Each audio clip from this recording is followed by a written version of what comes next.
Hello guys and welcome back to my channel. आज मैं fundamental analysis पे ये वीडियो बेस्ड है। सो फर्स्ट ऑफ ऑल ये कोई इन्वेस्टमेंट रिकमेंडेशन या फिर वैसा कुछ नहीं है। This is just an education video. इससे मैं आपको बताऊंगा कि कैसे फंडामेंटल्स एनालिसिस की जाती है किसी भी स्टॉक की from zero. So let's start. दोस्तों, मैंने अभी एक स्टॉक लिया है फंडामेंटल एनालिसिस के लिए। तो इसको ट्राइडेंट है। आप इसका लोगो देखो, आई थिंक आप इसको ये जानते होगे, ये लोगो, ये ट्राइडेंट ग्रुप्स। अच्छा, ये बेसिकली जो ये बहुत सारे सेक्टर्स में है, ये होटल्स में है, टेक्सटाइल में है। आप रिलायंस मार्ट जाते होगे, वहाँ पे आप बेडशीट देखते होगे तो आधा से ज़्यादा बेडशीट इसी कंपनी की होती है। ठीक है। तो सबसे पहले इसमें ये देखा जाता है कि कोई भी स्टॉक उठाओ, ठीक है, फंडामेंटल एनालिसिस में उसका जो मैक्सिमम चार्ट है वो ग्रीन में होना चाहिए। ठीक है, जैसे आप यहाँ देखो, ये स्टार्टिंग हुआ था 0.5 पैसे से 2001 में। अभी देखो कहाँ पे 26 रुपीज़ पर है। ठीक है। तो ये एक सबसे बेसिक और सबसे पहला क्राइटेरिया होता है किसी भी स्टॉक के लिए कि वो एक फंडामेंटल एनालिसिस में आगे बढ़ पाए। तो एक हो गया आपको कि मैक्सिमम चार्ट जो है वो ग्रीन होना चाहिए। सेकंड इज़ दैट कि इसका जो बैलेंस शीट होता है, क्योंकि इस कंपनी है तो वो पैसे तो हो गई उसके पास, वो मनी मैनेज करना आना चाहिए। तो लेट्स सी कि ये कंपनी जो है मनी कैसे मैनेज करती है। तो उसके लिए हम लोग जाएंगे, इसके बैलेंस शीट पे देखेंगे हम लोग।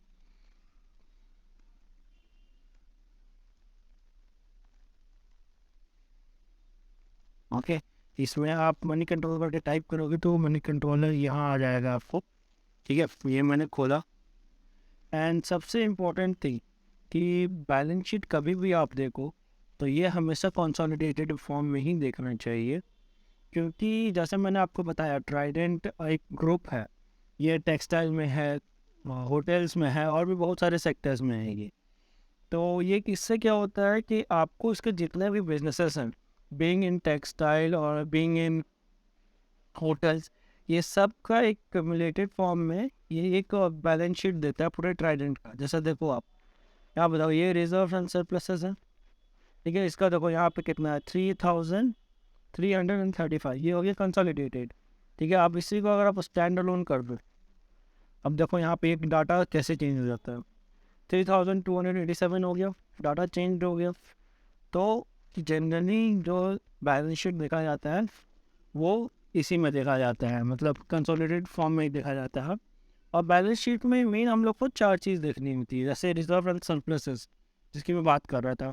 देखो 2018 से 22 तक में ये कंस्टेंटली बढ़ता गया है। ठीक है, 2018 में था 2200 समथिंग, एंड अभी देखो 3300 समथिंग है। ठीक है। एंड सेकेंड थिंग जो हम लोग देखते हैं वो लॉन्ग टर्म बोरोइंग। जैसे कि बिजनेस है, बिजनेस में जनरली लोन्स होते हैं, बट एक फंडामेंटल एनालिसिस में इन्वेस्टमेंट के लिए जो एक रिकमेंडेड होता है वो होता है कि आप जनरली डेप्ट फ्री स्टॉक्स सर्च करो।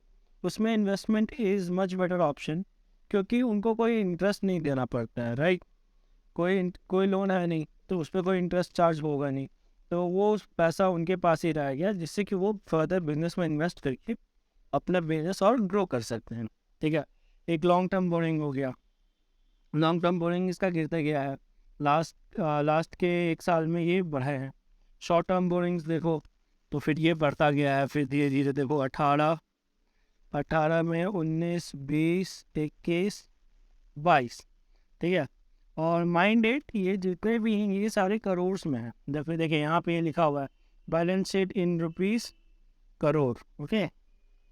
तो अभी आप आओ, ये शॉर्ट टर्म बोरोइंग्स हो गए आपके, हमने देख लिया। ठीक है। उसके बाद अब एक चीज़ आता है इसमें कि कैश इक्विवेलेंट जो है, ये बेसिकली होता है कि कंपनी के पास अभी करेंटली कितने कैश हैं, या फिर ऐसे क्या कहाँ कहाँ है जहाँ से ये विद इन 1 ईयर ये कैश कलेक्ट करके पेमेंट कर सकते हैं। ठीक है। तो फिर अगर आप देखो तो इसका कोई एक कोई सीक्वेंस नहीं है कि बढ़ रहा है या घट रहा है। जनरली ये जो बैलेंस शीट एनालाइज की जाती है इसमें हमने चार चीज़ देखा। ठीक है, कि हमें कैश एंड कैश इक्विवेलेंट ध्यान पे रखना होता है। ठीक है। देन शॉर्ट टर्म बोरोइंग ध्यान पे रखना होता है, कोई भी देख करके, फिर long term borrowing and reserves and surpluses.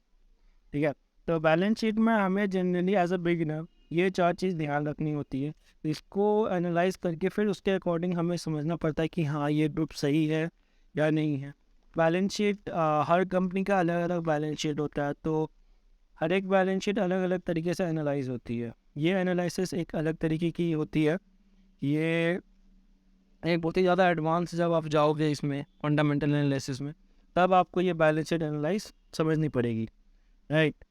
तो लेट्स सी, तो ये हमने बैलेंस शीट देख लिया, इस कंपनी का बैलेंस शीट जो है वो कैसे एनालाइज किया जाता है। सो नाउ लेट्स सी कि अभी अब इसके आगे हम लोग एक जाएंगे एनएससी के वेबसाइट पे, जहाँ से हमें कुछ डाटास चाहिए होंगे फॉर फंडामेंटल एनालिसिस। ठीक है, तो यहाँ पे मैं एनएसई टाइप करूँगा। ठीक है, सबसे पहला आएगा आपको एनएससी इंडिया, इस पर हम लोग क्लिक करेंगे अभी। फिर यहाँ पे जो सर्च बॉक्स में हम लोग अपना कंपनी का नाम लिखेंगे जो ट्राइडेंट है। ओके, ट्राइडेंट आ गया पहला ही। देन अब इसमें हम लोग जाएंगे कॉर्पोरेट इन्फॉर्मेशन में। ओके, कॉर्पोरेट इन्फॉर्मेशन में जाने के बाद हम लोग देखेंगे शेयर होल्डिंग पैटर्न, राइट। देखिए, एक होता है शेयर होल्डिंग पैटर्न, जिसके इसके भी एक क्राइटेरिया होता है कि प्रमोटर के पास ऑन एन एवरेज 75% होना चाहिए। ठीक है, तो लेट्स सी ट्राइडेंट में क्या है। ट्राइडेंट में अभी प्रमोटर के पास 72.94% है ऑन 31 दिसंबर 2022, एंड पब्लिक के पास है 25%, और जनरली जो एम्प्लॉय की ट्रस्ट के बाद द्वारा जो हेल्ड किया गया वो है 1.7। तो ये ओवरऑल हो गया 100%। ठीक है, ये होता है शेयर होल्डिंग पैटर्न। अब इसमें भी क्या क्या होता है कि कोई भी प्रमोटर्स जो है वो क्या करते हैं कि अपना ये जो अभी इनके पास जो शेयर है प्रमोटर के पास 72.94%, ये कहीं पे गिरवी रख करके या फिर कोलैटरल दे करके वहाँ से पैसा उठा देते हैं। ठीक है, तो लेट्स सी कि ट्राइडेंट के केस में ऐसा है कि नहीं है। सी यहाँ पे 72.94% है प्रमोटर के पास, जिसमें से कोई भी शेयर प्लेज नहीं है, तो पूरे के पूरे 72.94% जो है वो प्रमोटर के पास है।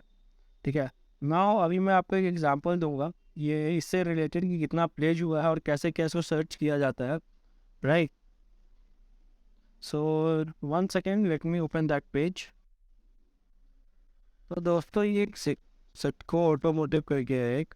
ठीक है, सो नाउ इसमें फिर हम लोग वैसे ही करेंगे, कॉर्पोरेट इंफॉर्मेशन में जाएंगे, फिर यहाँ से हम लोग जाएंगे शेयर होल्डिंग पैटर्न्स पे।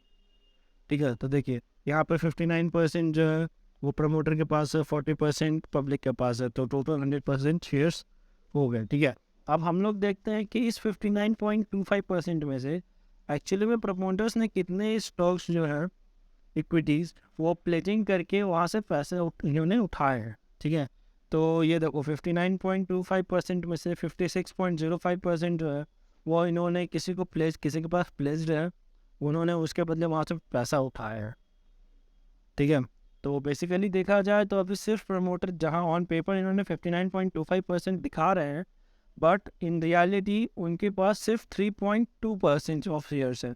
कि देखो 59.25% में से उन्होंने 56.05% जो है उन्होंने वो तो प्लेज कर दिए, तो उनके पास अभी बचा इन दोनों का डिफरेंस, दैट इज़ 3.2।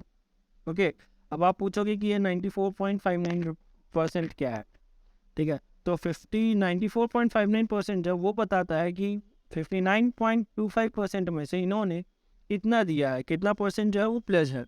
अगर आप देखो तो 59.25% 59.25 का 94.59% जो है वो होगा 56.05, जो कि इन्होंने ऑन कोलैटरल कहीं पे दिया हुआ है और वहाँ से पैसा इन्होंने रिसीव किया है।